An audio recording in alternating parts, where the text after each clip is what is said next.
prison, they can't see past it, you know, getting a sheet of spice paper makes them a gangster overnight, and you know, someone else will come along and rob them, and that's kind of prison. And you have to learn to kind of take yourself out of that bubble. So for the last 4 or 5 years of my prison life, I kept myself well to myself, man. I couldn't be dealing with anyone else, man. And if I did, you know, my head would flip and the door would shut with you and me, and inside and would have a little chat about that situation. Were they obtaining shanks then to collect debts, or was it because they've been ripped off by somebody else? Or? No, there was, when I was in Stockton, so that's up towards, you're going up north towards Nottingham way, it's huge gangs. They're massive gang warfare in prisons. At the moment, right now, in your local jail, there'll be 2 gangs and they just don't like each other. See someone from the other gang, that's it. You're in trouble, man. Man's going to have you up, whether it's in the showers, whether it's walking on the exercise yard, or a lot of jails now, they've got the tunnels where you've got these long tunnels with little corners where you don't even see people coming. You're walking along, mind your own business. Next minute, you've got someone stamping all over your jaw, like wiring it up for you. Yeah. Because we've got a lot of American viewers and they're very curious. They're always asking about the English gangs, because in America it's the Nazis, the blacks, the Mexicans. Yeah, it's not like that. What's it like here? If you explain it to the Americans who don't... So, like, I know, I've watched enough. My missus watches all the Snap Women Who Kills, right? So I know about American prisons. It's totally different. It's all about your postcode, where you're from, who's your boy on road, who's your boy inside. For Americans then, postcode means zip code. Zip code, yeah. Yeah, so it's all about your area, where you're from. And it doesn't matter. Beef from street ends up in prison. If you end up in prison with someone you got beef, it is real hard time. You end up, you know, things are happening. You're getting holes put in you, you're getting your cell burnt out, whatever it is, man. You know, lots of people burn cells out these days. And what is the worst thing you have ever seen in there? There's a couple. I'm gonna give you one incident, and this is it's a brute. That's the only way I can. So a guy come into the jail. I was in Oxford, Bullingdon. Guy come into the jail. People didn't realise that he had like Asperger's, so he used to say inappropriate things. He said an inappropriate thing to a female SO, a senior officer, just above a normal screw.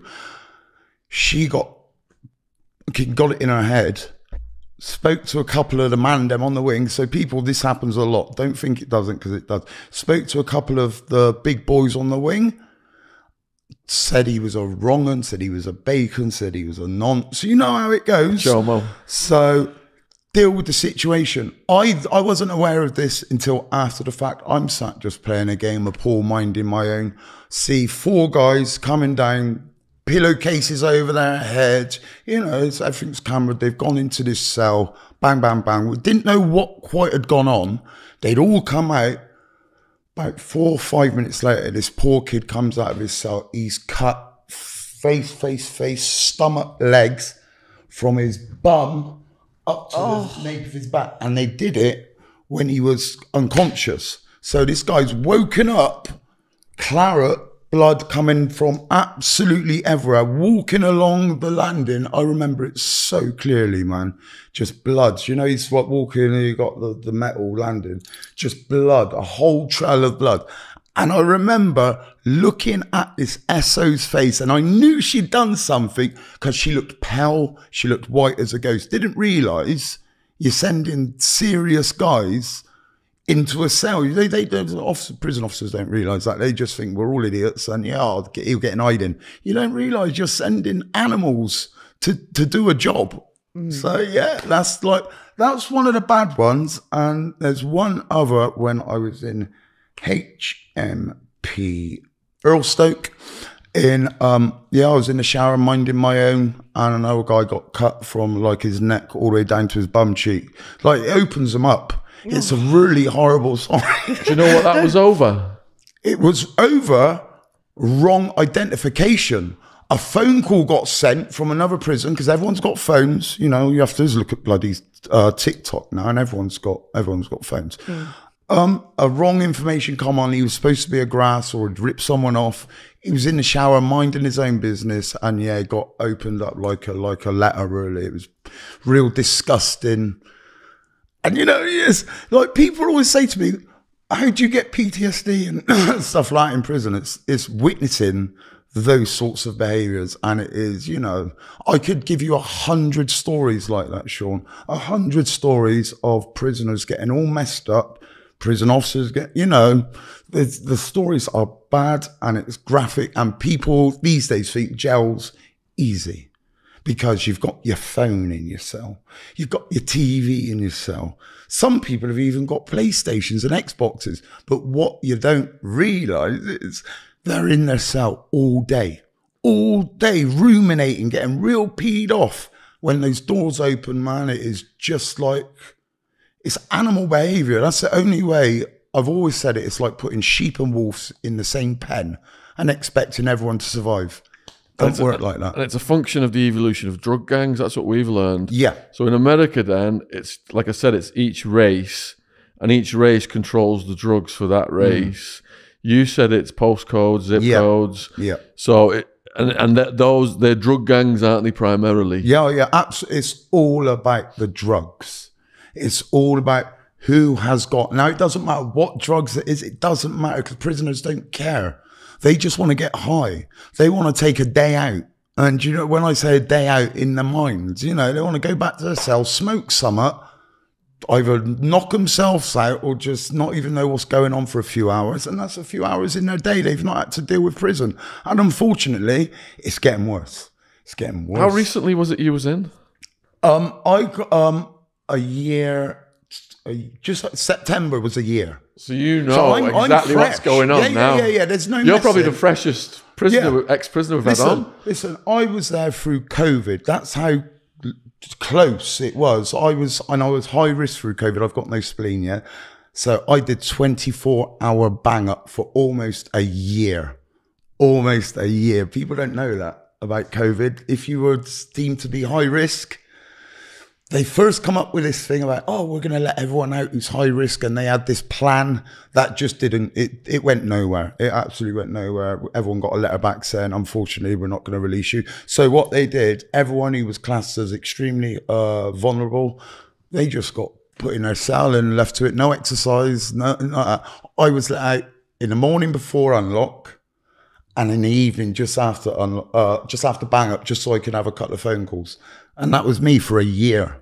Practically solitary confinement. Yeah, it was solitary confinement. It's block without being in the block. You know, you've just got the TV and that function, but everything else, it messed me up a little bit, man. You know, but I'm here, still going, man. I'm not committing fucking crimes. So that's good. So the drug of choice used to be heroin. When I was housed, 90% were doing heroin. Yeah. What's the drug of choice now? Spice. Has heroin been pushed out then? Yeah, no, it doesn't exist in prisons anymore. Really, in the UK? It does not exist in the UK prisons anymore. It's all about spice, and it's not even spice, it's spice paper. So they are getting things like alloy wheel cleaner, stuff like that, dipping paper in it, drying it, and then people in the jail are smoking that. There's no tobacco anymore, so they're making pipes and smoking it pure, just on paper like that. Do you know what I mean? That's why you notice a lot of prisons now, they photocopy all the mail. And they've got the big X-ray machines. That's not for heroin. It's not for crack. It's spice has made them step up their game because it's that bad in there. Trust me, I know. I matted down loads of times. Woke up, you know, in a cell full of vomit, and I didn't care. That's when you're a proper user, when you're a proper addict. It doesn't matter. You'll go to any lengths, and I didn't care. You know what? You're telling me I might die off it? That's a good high, isn't it? That's a good high. That's what I struggle with. If spice is such an erratic drug, why has heroin gone out the window? Is it the price? It's just easier to get spice into the prisons. That's what it is. Because now it's not the green, it's not the herb. Like I said, it's dipped paper. Now, if it's not coming through the mail or over the fences, there's only one way it's coming in. The staff. And drones sometimes. Yeah, the drone thing, but they are getting on top. Certain jails have got those sort of blocks of signal. So you get about 2 feet into the jail and your drone just drops. And a lot of people aren't aware of that. So like it sort of goes in and their drone drops. Yeah. So it's kind of peaking there right now, man. But Spice, I'm telling you, it's gonna be the end of the prison drug system. It is. It's ruined the jail. It's ruined the way people behave. People have got real nasty and manipulative. Oh, it is. Even the guys who write to me from Arizona prison is saying exactly the same. Yeah. People wigging out on Spice. They don't even know what they're doing. They're flopping on the floor. They're attacking each other. All kinds of weird shit. Yeah, I seen a female prison officer get knocked right out, and she got put on her ass by a guy having a Spice attack. He was just having he didn't know. I've been in a Spice attack, so I'll give you a little insight.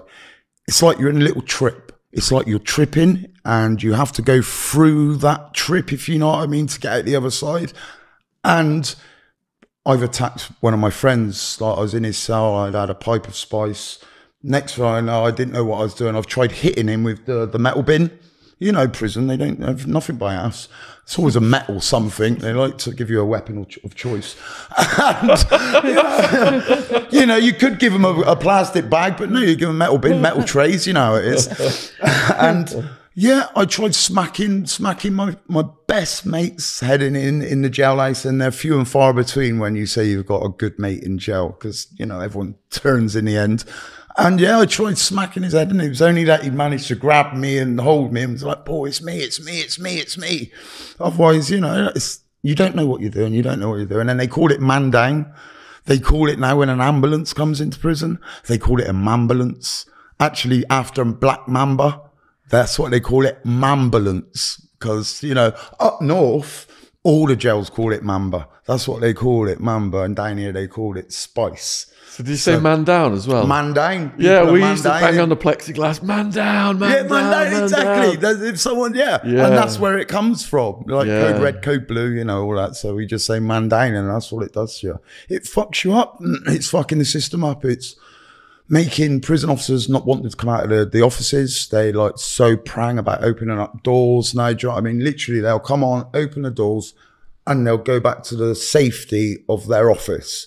And they man the system by the cameras. That's how most of the UK jails now are being manned, because the screws, these are young kids, man. Young kids, and they're dealing with. We've seen them, haven't we? When we've talking to yeah, so you've recently done that tour, so you know these children are looking after men who are smart, manipulative.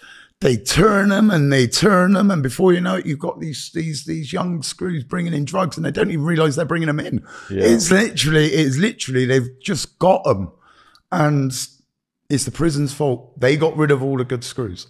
They got rid of them all. You know, all the good screws. They fucking went out the window. So you mentioned Amanda earlier, and Americans. I'm just trying to go explore this a bit more. Then, so there is a racial component to it as well as the postcode component. Yeah. So if in the south, I imagine it's different from the north as well. Have you done the full spread? Yeah, I've been far up as Hull and as far down as Parkhurst. Okay. So and everywhere in between. I can't tell you. I've tried to name them many times. All the prisons. I couldn't. It's over 20 prisons I've been in. Over 20 prisons. You know, from Cat A to Cat D. So what's the difference in the gangs like then from the north to the south? North, they're just raggo. I was in HMP Garth, which is near Liverpool. Yeah. That was mental. Absolutely lawless, crazy Manchester guys versus Liverpoolians, you know, Manx and Scallies. And they were nuts. They were fighting each other all the time. Nottingham, that's another crazy jail. The screws they're scared there. They, you know, real scared. I've seen guys jumping over the servery, serving up food. One of their mans is getting attacked coming back from work. They're over the servery, out the door onto the yard, having it out proper, you know, like they should do. But, you know, nowadays, these kids don't know how to fight, man. You know, that's all you need to. They need to learn how to have a good whack, man. I'm telling you, good whack in the face. I got steel plates in both cheeks, man. Yeah. What was that from? One was from a can of tuna, right? I had a fight with this guy, so I owed him £5. £5 canteen day. So canteen day is where you get your food, or in jail they call it the commissary, I believe. Yeah, I got it. So that's where you get your food and you pay your debts off. And sometimes, you know, addicts, they don't care. They get off as many different sources as they can. And yeah, I owed someone a £5 note. I've gone into the cell to discuss it. The man wanted a fight. So we had a good fucking tear up, but it was a lifer's cell. So you can't take the piss. So we've had a little fight in there. It started getting messy. The lifer's gone, listen, you two, fuck off. So you fuck off. Because life, they ain't got nothing to lose. If they put you in their grounds, what's that? It's a bit concurrent, isn't it? So it is. So yeah, I've had a fight in the cell. The guy said it's about 50-50, I reckon. You know, I'm not going to big myself up or anything. As I've come to walk out the door, this guy's about here. He just lined me up so good. I didn't even see it coming. Or I just saw a white light. Just saw a white light. It was a tin of tuna in a sock. Like, wow. Yeah, so I got 2 steel plates in that one, and I got 1 in there, and that's from a stamp on the face. But that's, you know, when you're like I was an armed robber, right? I used to carry firearms, right? So I had a certain respect outside. In jail, that respect can go right out the fucking window, because all they care about is who you are as a person. That gunman thing, that doesn't matter when you're in jail, because you ain't got your gun in jail. You ain't got your boys in jail. I'm Bristolian, and I did a lot of my jail up north, like northern jails, Rye Hill, Dovegate, Garth, Hull, Marshgate, like Donny. Like I said, I've been like all over Walton. They come to me. I've been to a lot of jails and seen a lot of fucking crazy, man. And the stomp, what was that? That's just a fight, man. Fight on the yard, and a couple of kids got the better of me. Yeah, it's a lot of guys are going to come onto your show, Shaun, and give it, nah, man, I'm fucking this and I'm doing that and I'm fucking biting noses off. A lot of that's balls, man. Because if you're telling me you've never had a hiding, you're fucking lying. You're lying, because everyone's had a hiding. You know, I fucked a lot of man up, but I'm never going to sit here and go, you know what, I've been turned over, man. You know what I mean? It's what it is, isn't it? It hurts. You get over it, but you learn to take an hiding. Not like the kids now. That's all I can say. So you've been to a lot of prisons. Yeah. What's the most well-known prisoner you've been in with? Ronnie O'Sullivan's old man. I did Bird with Ronnie Senior. Yeah, Ronnie Senior. Yeah, I was with him in Earlstoke and in Horfield. Me and him used to go gym together. A fitness fanatic, absolutely crazy fit. Very cockney, you know, and all that. What, mate, and all that. But yeah, that's like, and I was in Loudon Grange with the Brinksmats guy, the guy who did the Kenny Noy. Yeah, I was in jail with him as well. Big name. Different guy. Yeah, different. You knew to behave around him. That's, you know, there's hierarchy like anything in life. Prison, there's a hierarchy, and it doesn't matter what. Like, I was doing Big Bird. I was doing 10 and a half years on one of my sentences, man. That's Big Bird. You know, you get a bit of leeway with that. But there's certain people, it doesn't matter. You got to behave yourself, otherwise, you know. So would you say you were well respected? Yeah. Yeah, absolutely.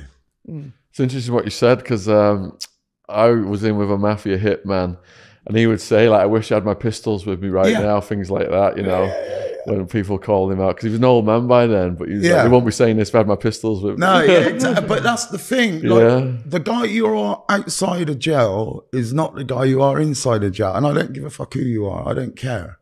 Like, if you tell me you are, you're lying.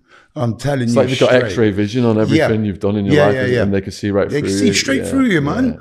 There's no bullshit in there, because you will get found out. And there's no hiding in jail. Like I said, every cunt's got nowhere to hide. Nowhere to hide. You can get transferred to a jail the other side of the country. It takes a phone call now. That's all it takes so you need to pay your debts, don't get in trouble, and have a bit of respect for people, especially the quiet ones, because them quiet ones, it's not just that's just not a nice thing to say. It's true. Them quiet ones are fucking crazy. So Darren G and a few of the others were telling us that the Muslim gang has become the biggest. They are the your biggest. Experience? I could listen. When it comes to the Muslim gangs, right? They are crazy, right? They're a different breed. It's not now. I don't want to sort of put them in a box, if you know what I mean. But I have to say, they are brothers, and that's what they call themselves. They are brothers, and they really do mean that. They are brothers. One of their brothers gets hurt, one of their brothers gets disrespected, forget about it. You know, they go prayers on Friday, which means every wing gets together. So if you've upset one of them, be aware of Friday afternoon association, because it is your time to get served up, to get fucked up, and most probably to be convinced to become a fucking Muslim at the same time, right? Because that happens a lot. Like, this is one thing I'm really scared to say, but I'm going to say it anyway. I was asked 40 times in jail to become a Muslim. Like, easy 40 times to become, you know, why don't you be our brother? We'll look after you, da-da-da-da. And a lot of guys, they fall into that. Became Muslim. Yeah, I know a lot of guys, like there's a lot of guys who are genuine Muslims, but there are a lot of guys who do it for the protection factor. Now, that's a big thing in the UK jails now, having someone to say, he's my younger, he's my older, we got him, you know, that sort of thing. It can be nuts in there, man.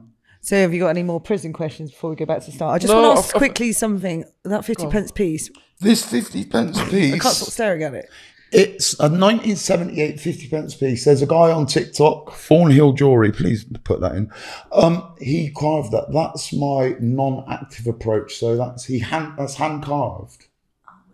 There's a video. I've got a video on my TikTok. So he carves things out of coins, and he's a recovering addict. And he was like, mate, I want to do something for you. He's like, tell me your date of birth. And like 1978 50p piece. It's awesome. That's really cool. Old. And this one's my one day at a time. One day at a time. Recovery. Yeah, recovery. Yeah. So, Paul, because of certain of our coverage, the UK authorities have put a restriction on my channel whereby if someone has had childhood trauma, I've got to ask you on camera, do you waive your anonymity? I do, Shaun. Thank you. All right, because we're going to go back now and look at what life was like for you as a kid and where you were born and all that stuff. All right, sweet. Yeah. So I'm a true Bristolian, born and bred Bristol. Lived there up until into my teens. I was brought up by my mum, who's white, and my stepdad, who was white. And my stepdad, unfortunately, he had some issues, man. Loved to drink, loved his fists. And his fist loved me, unfortunately. And up until I was like 6, 7. When did that start? Man, I couldn't tell you. And that is a genuine truth. All I know, by the time I was 9 years old, I'd had 26 hospital appointments, hospital visits, A&Es. So if you figure it out, that tells you it was going on bad for a very, very long time. You don't need to look like that, Shaun, because you know what? That's an innocent kid has 26 hospital visits. That's heartbreaking, man. Yeah. I've got used, do you know what I mean? Because I talk about it, I'm open about it. It's just, I try not to let it get me there. And, you know, so I was dragged out of my family home at the age of 9. I was put into social services, you know, they were going to save me and make sure I do amazing. They put me in a residential home where I was sexually abused for about 5 years. I'd never had what they used to do, and I know this now by speaking to other kids who I was in care with. They used to identify kids who come from abusive backgrounds, who had no familiar support. They had no one coming to see them like they used to do family open days. You know, they didn't give a shit, my people, so they never used to come. And sorry, that's right. These so there was about 5 or 6 people working in this. It was the staff. Yeah, it was the staff. Yeah, it's the staff. Yeah. So it got pretty bad. The place doesn't exist anymore. So I always say this to people, you always know it's a dodgy spot when it doesn't exist a few years after the older lot left. It got shut down, and yeah, so it's Were any of them ever held accountable? No, I've never, not once, made an official complaint. I speak to other people about it. Like, we all know it happened. There's you know, there's no people going, oh no, that didn't happen where you were. People knew it happened where I was. Shaun, for years I was a criminal, and the thought of going back to court for anything fills me with a dread that I cannot explain. Courtrooms, horrible, judges, sterile atmosphere, isn't it? I get that knot in my stomach just thinking about it, and yeah, so no, that's not for me. How did it stop, the abuse? I left care when I was 16. That's what it stopped. About a month before I started my GCSEs, these staff members, they would go on holiday and not come back. So I'm assuming other staff knew what was going on. You know, these people had been sort of ring-fenced and got rid of. But yeah, it went on literally until I left school. You know, I was a complete, and I was a shell of a person. You know, and I left that residential setting. I had two choices: go back home to my dad, or make myself homeless. So I made myself homeless. I was living on the streets of Bristol, around Broadmead, sleeping in car parks, night shelters, you know, getting in deep to stuff that I had no concept what was going to happen, just, you know. So it went from 9 until 16. Yeah. Literally. All right. So after the abuse, you had to make a decision, didn't you? Yeah. So it was either go back to my family home, where there was a risk of, you know, getting a hiding, for them not understanding what had gone on at that school, because I wasn't believed. I just wasn't, you know, I was that kid. You could have, you know, found Midas's treasure and you wouldn't have got believed. Unfortunately, that's where I was. So yeah, I put myself on the streets. Now, a lot of people think, what the fuck, what you want to make you put yourself on the streets? But that's what I did, straight out of care. 16 years old, didn't fucking know anything about anything. Can you take us through that first day of putting yourself on the streets? It was weird, man. I'd literally come out of school. This is how it went. So I was in a residential school. So did you have any belongings? I literally had a few items of clothes on my back, like nothing. You know, I'm starting my life from, it was like I had a couple of tops, trainers and coat that I was wearing, and I just got a train into Bristol, wandered around. I remember walking from town all the way up to Lawrence Weston. Now, if anyone knows Bristol, Broadmead to Lawrence Weston, that's a heck of a walk, but it was just a walk. I needed to, like, it was getting dark. I didn't know where to do, what to do, where to go. So I got to L-Dub, stayed in some of the L-Dub, Lawrence Weston, for the Bristolians, stayed in a stairwell of some flats for the first night, just, you know, tried to get some sort of warmth and sleep first night, realised that that wasn't the area I needed to be, made my way back into town the next day. And that's when I bumped into, there's a place in Bristol called the Bear Pit, very famous back in the day. All the homeless, alcoholics, drug users all used to associate around there. I made my way there, and just sort of, you know, street people look after street people. It's one of them weird sort of situations. How do you sleep? I was sleeping in Tollgate car park in Bristol. That's just a car park. A lot of people used to sleep in there. Like, there used to be like 30 of us in a car park. Yeah, open air car park. Like in a stairwell. Yeah, in a stairwell. In a stairwell. Just like be a few of us just trying to get some sleep. It was cold. It was horrible. I woke up to more than one person dead. You know, like dead. Yeah. Frozen out, man. The old boys freeze out. People don't realise that about being homeless, man. You come across real heartache and heartbreak, man, because these are people who've got no family. No one cares about them. They die, and you just have to get up, go, phone the police and just say, "No, you've just come across a homeless guy, he's dead." Was it mainly hypothermia? Or hypothermia with drug use, you know, and alcoholism.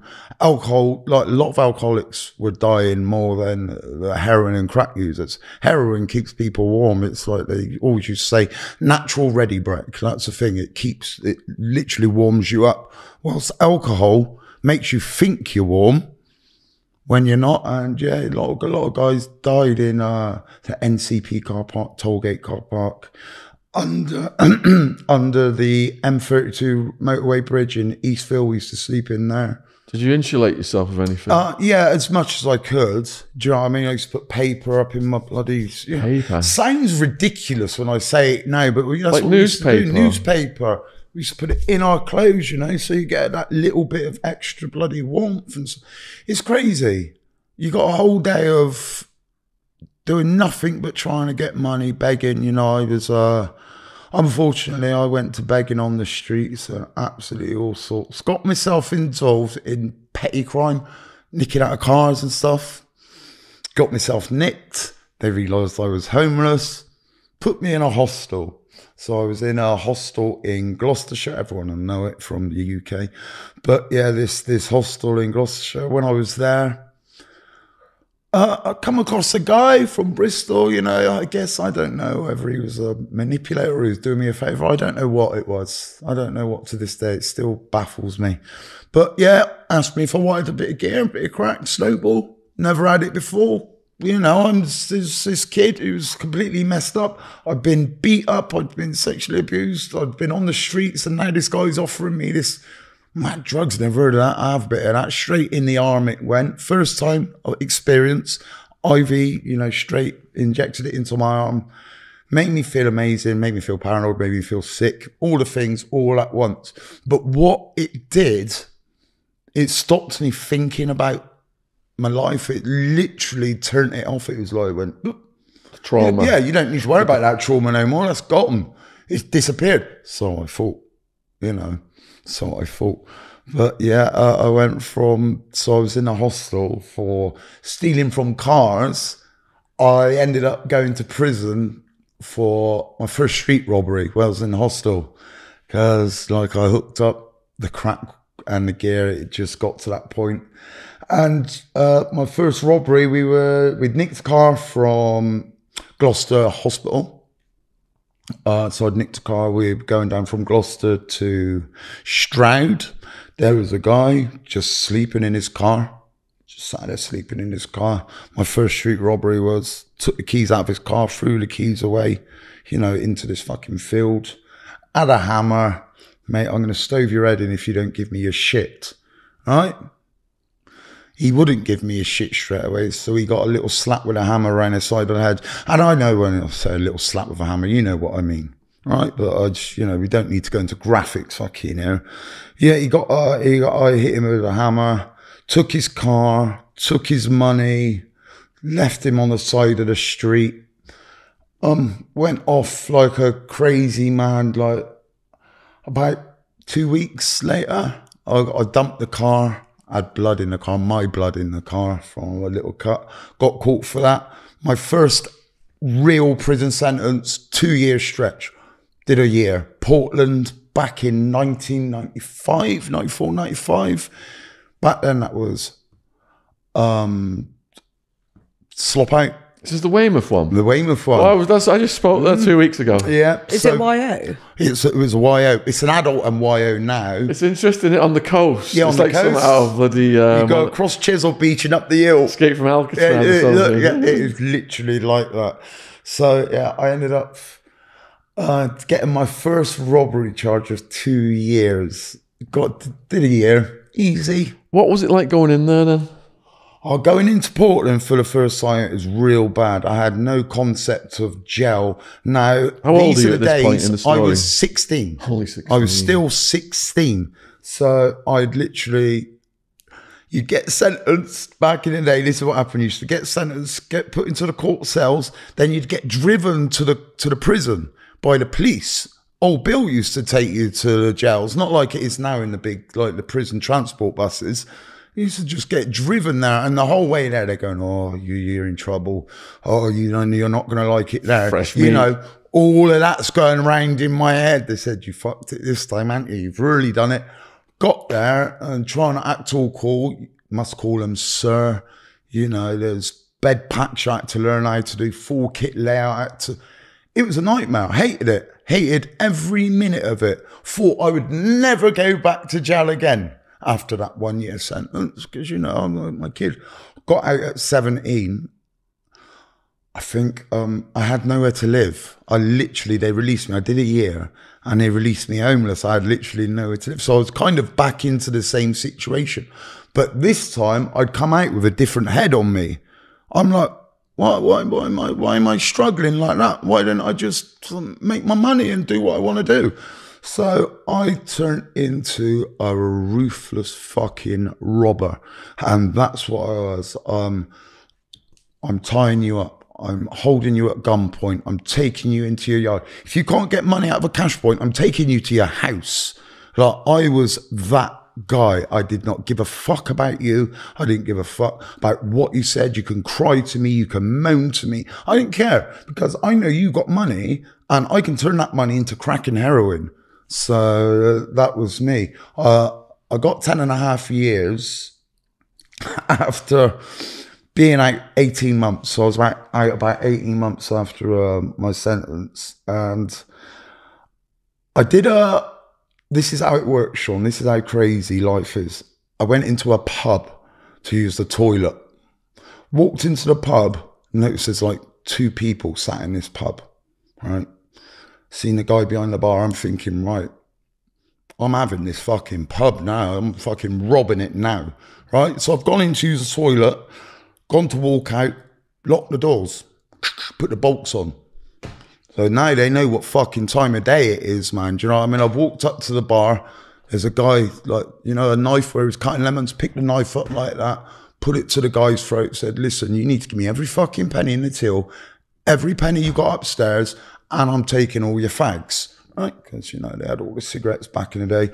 So, like, they're all shitting themselves, crying, like, begging me, we got no money, we got nothing, blah, blah, blah. It's only a little pub.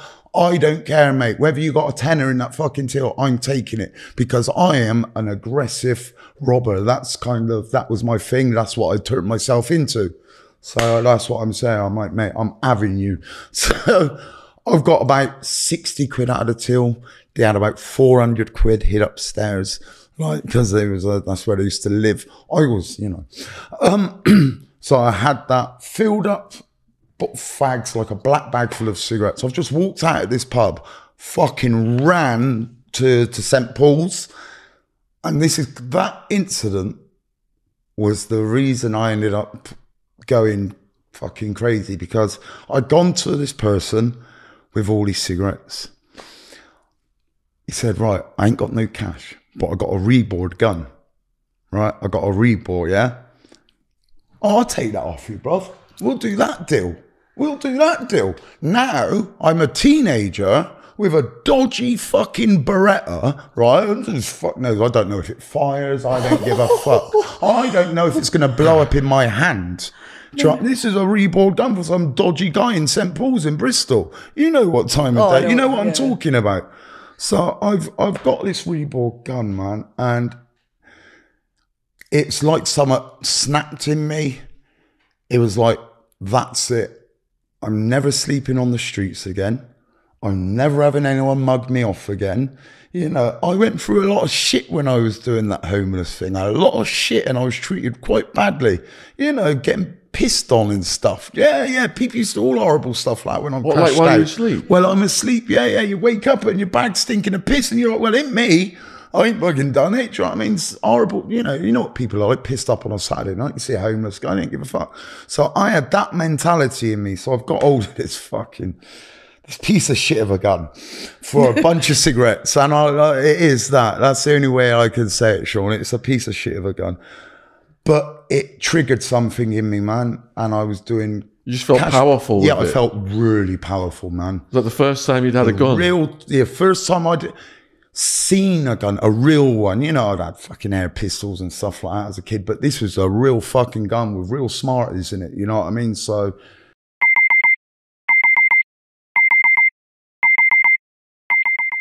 When we wake up in the morning, we get out of bed and we start our day with Koro snacks.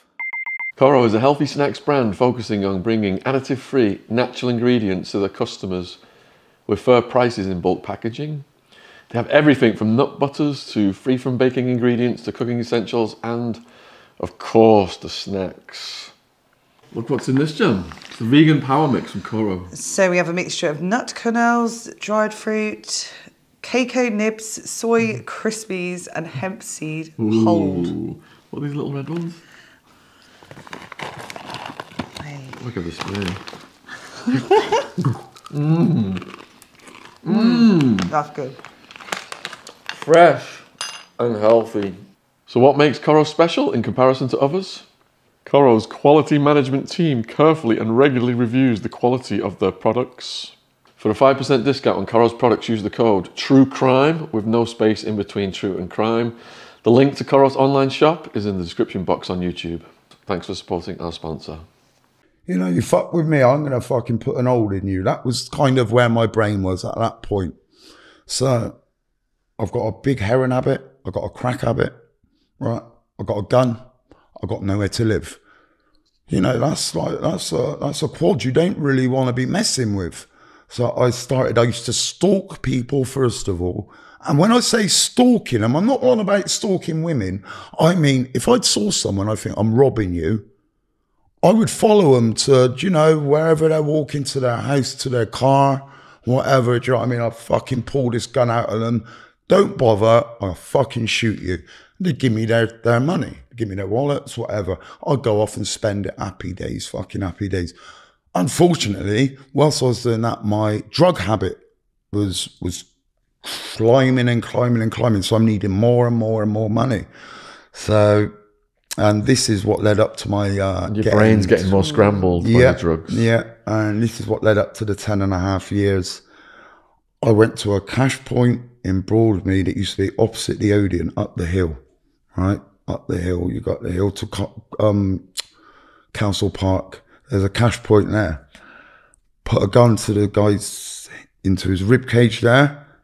Give me all the fucking money you can get at this cash point now. I'd scared him so much, he genuinely couldn't put his PIN number in. It scared